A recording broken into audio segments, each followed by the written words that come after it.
799 heures. C'est le temps que passent en moyenne les 15 à 24 ans sur les réseaux sociaux, ce qui se retranscrit en 33 jours. Plus d'un mois de l'année passée sur ton téléphone à scroller sans but, dans l'espoir d'obtenir du plaisir. Mais ce plaisir n'est que temporaire, et à force de le pourchasser, tu détruis ta vie sur le long terme. J'étais destiné à la médiocrité. Pourquoi je dis ça? Parce que depuis ma plus tendre enfance jusqu'à encore il y a un an, j'étais littéralement un teubé qui continuait encore et encore et encore dans le même cycle perpétuel, jeux vidéo, malbouffe, branlette, et on recommence le lendemain. Je n'avais aucun but précis, aucune direction claire dans la vie, je me contentais simplement de suivre le mouvement comme tout le monde le faisait avant moi. Et tu sais quoi? Je me suis jamais posé de questions, je me disais tout le temps, c'est pas grave, j'ai pas de compétences sociales, c'est pas grave, j'ai une addiction à la pornographie, c'est pas grave, je joue constamment aux jeux vidéo, c'est pas grave, de toute façon c'est ce qui m'apporte du bonheur, n'est-ce pas? Et j'avais cette mentalité constamment, j'étais nihiliste, je ne voyais aucun espoir pour moi dans le futur et j'étais incapable d'apprécier le système scolaire et les études en général.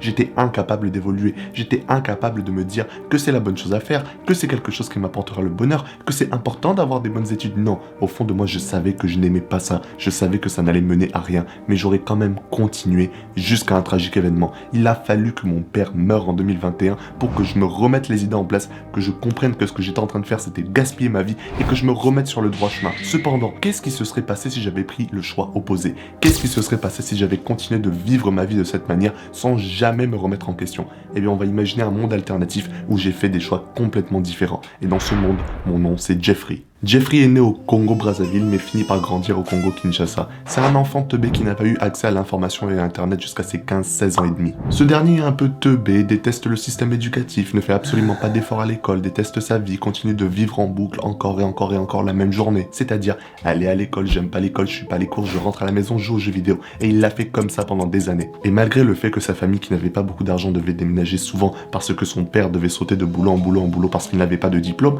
ce dernier répétait exactement les mêmes erreurs, répétait exactement la même journée. Je vais à l'école, je déteste l'école, je rentre à la maison, je joue aux jeux vidéo. Puis sa famille commence enfin à se stabiliser, il a alors 11-12 ans, ils s'installent tous à Brazzaville pendant 4-5 ans et il va au collège. Mais il répète exactement la même chose. Et vous savez quoi? Jeffrey, il a aucune compétence sociale. Certes, il se fait des amis ici et là, mais ce n'est pas des meilleurs amis. C'est des personnes de qualité médiocre tout comme lui, qui ont exactement les mêmes mauvaises habitudes, les mêmes problèmes, les mêmes addictions, et il traîne avec eux, ce qui renforce encore plus le cycle perpétuel dans lequel il est coincé. Et ça continue comme ça pendant des années. Jeffrey se force d'agir d'une certaine manière pour pas être mis à l'écart. Il n'a pas envie d'être seul, il n'a pas envie de se retrouver sans amis, parce que concrètement, Jeffrey, il sait au fond de lui qu'il n'a aucune compétence sociale, qu'il est gros, et que les gens pourraient se moquer de lui car c'est déjà arrivé dans le passé. Quelques années s'écoulent, le cycle se répète encore, Jeffrey devient de plus en plus dépressif, de plus en plus nihiliste, et sa famille finit enfin par déménager vers la ville de Pointe-Noire. À ses 15-16 ans, il obtient enfin un accès stable à internet, et devinez ce qu'il fait? Il va sur les sites porno et sur la site 2 à 3 fois par jour. Plutôt que d'utiliser l'accès à l'information pour s'améliorer, pour devenir une meilleure version de lui-même, non. Jeffrey, ce qu'il fait, c'est qu'il passe maintenant des heures sur YouTube, il passe maintenant des heures sur Pornhub, et il ajoute encore plus de mauvaises habitudes à son cercle vicieux. Plus d'années s'écoulent encore, sa dépression augmente, il obtient son bac, il entre à la fac, il fait une première année de droit, il déteste cette année de droit. Il se dit alors, je vais aller en gestion, il va en gestion, il kiffe au début, il commence à détester après, et il finit par se rendre compte que tout ça n'avait aucun but. Car au fond, il savait qu'il n'avait absolument rien à faire de sa vie. Il commençait à se rendre compte que tout ce qu'il faisait, c'était tourner en rond, encore et encore et encore. Éventuellement, le père de Jeffrey meurt tragiquement d'une crise cardiaque alors qu'il était à l'étranger. Mais plutôt que de prendre cette douleur qu'il a ressentie pour se remettre en question, Jeffrey décide alors de faire une chose complètement opposée. Il décide de continuer le cycle. Alors il continue ses études en gestion, il foire sa première année, il décide de passer au rattrapage, il obtient sa première année, il obtient sa licence, mais il en a plus rien à foutre. Il décide alors de se trouver un petit boulot grâce à sa licence, un boulot qu'il déteste, et il continue d'y travailler, encore, et encore, et encore. Et la journée se répète, le cycle se répète, les mêmes addictions, la même journée. Jeffrey arrive alors à sa trentaine, mais il a tellement négligé sa santé mentale et physique qu'il fait 10 ans de plus que son véritable âge. Et parce que ce dernier n'a absolument aucun standard, il laisse n'importe quelle femme entrer dans sa vie, si bien qu'une femme ayant tous les red flags finit par devenir sa fiancée. Ils se marient alors, finissent par avoir un ou deux gosses, mais malheureusement cette relation ne rend pas Jeffrey plus heureux, elle empire son état encore plus, et éventuellement, sa conjointe finit par le tromper avec quelqu'un de meilleur, et comme 50% des mariages, le sien se termine en divorce. Il perd alors la garde de ses gosses, ne peut plus interagir avec eux, doit payer une pension alimentaire, se retrouve démuni dans un petit appartement qu'il déteste, continuant d'essayer de survivre encore et encore, mais au final, il se rend compte qu'il n'a plus rien à perdre. Il se regarde alors dans le miroir une dernière fois, et tout ce qu'il voit c'est une carcasse qui n'a jamais rien fait de sa vie. Un homme qui n'a pris que les mauvais choix, qui n'a fait que les mauvaises décisions, et qui n'a jamais rien construit dans sa jeunesse. Alors il arrive à 40-45 ans, l'âge moyen où les hommes ont tendance à sauter la vie, et il le fait.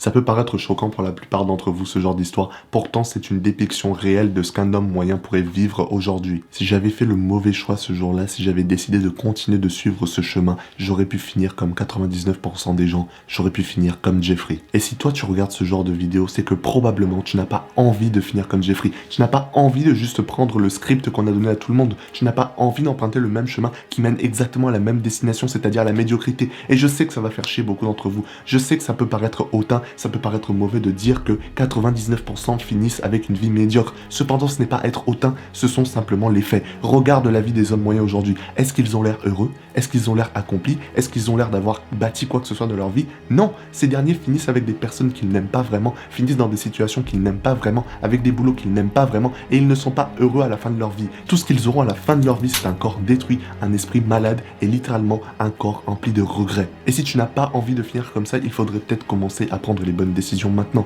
C'est bien beau de passer du temps sur les réseaux sociaux, c'est bien beau de regarder des vidéos YouTube drôles constamment, c'est bien beau de se faire plaisir constamment. Cependant, est-ce que tu peux vraiment te permettre de te faire plaisir maintenant si tu n'as absolument rien bâti, si tu n'as aucune base solide pour ton futur? Est-ce que tu peux te permettre de constamment aller boire avec tes potes, sortir, s'amuser, faire la fête constamment alors que tu n'as absolument rien bâti? Est-ce que tu peux te permettre de t'amuser aujourd'hui si demain tu ne pourras plus sourire? Concrètement, regarde-moi droit dans les yeux, est-ce que tu peux te le permettre? Moi je vais te répondre très honnêtement, non, tu peux pas te le permettre. Parce que si tu décides de te faire plaisir maintenant, d'avoir du bonheur maintenant, de tout le temps être détendu maintenant, tu détruis ton futur à long terme. C'est simplement comme ça que le monde fonctionne. À chaque fois que tu te fais plaisir maintenant, dans tes addictions, dans tes jeux vidéo, dans la pornographie, dans les réseaux sociaux, tu détruis ton futur. Et tout ce qui va se passer, c'est que chaque année, tu auras gaspillé un mois entier de ta vie à littéralement scroller sur des réseaux sociaux sans aucune raison, sans aucun plaisir que tu peux en tirer. Simplement parce que tu voulais regarder le nouveau truc sur TikTok, simplement parce que tu voulais regarder cette vidéo sur internet,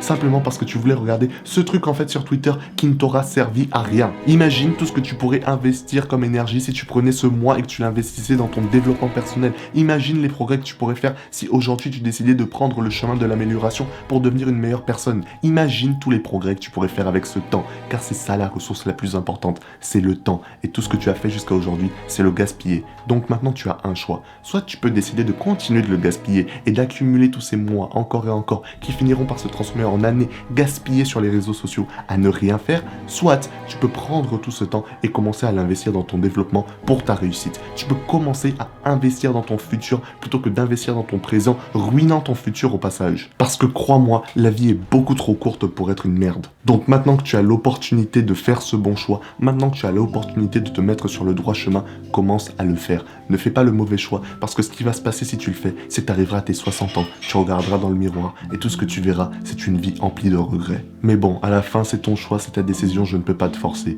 Tout ce que je peux te dire, c'est que si tu as aimé cette vidéo, n'hésite pas à checker cette vidéo. Je suis sûr qu'elle pourra t'aider. Sur ce, continue d'avancer, jusqu'à ce que tes ennemis soient détruits.